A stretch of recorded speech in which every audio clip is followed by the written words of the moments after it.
Kum le chanani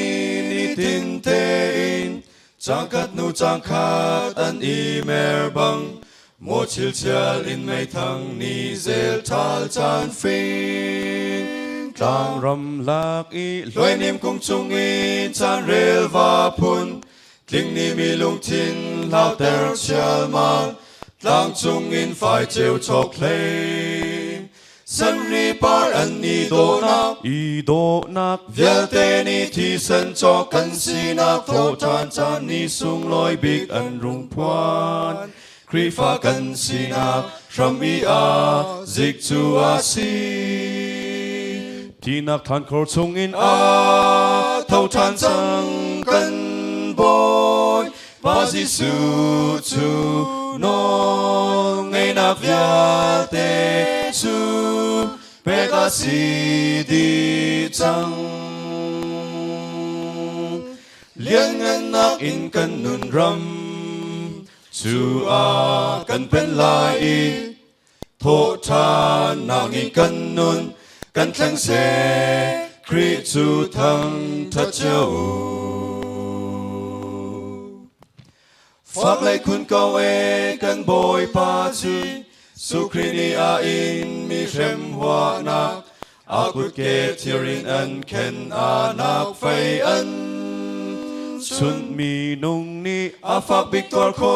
lau ling lu chin Sar san nak san a an hun chin tan Ram riang mang lai mo boy pa Thi nak phak big a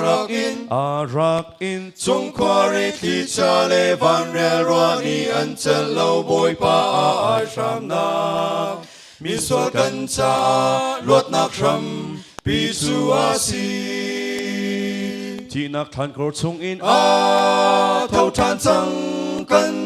boy Pa si su chu no ngay na vial te chu Pega si di chang Liên ngân nak in kan nun ram Chu a kan pen lai I Tho cha nak ni kan nun Kan thang se Kri chu thang thật châu Hallelujah ti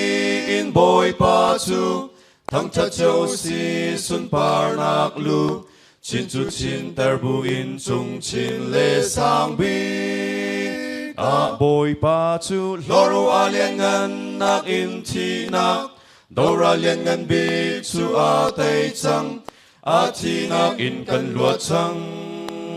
Tho cha nak kan ni shom ve Kan boy pa Tho cha nak le nun nak boy pa chu thang cha tu Calvary tang chu chuan in Na sual nak vial te or harang bang in chiang lai Thi nak than khor chung in a thâu than chang kan boy Pa si su chu no ngay na vial te chu Pega si di chang Liên ngân nak in kan nun ram Chu a kan pen lai I Tho cha nak ni kan nun Kan thang se Kri chu thang thật châu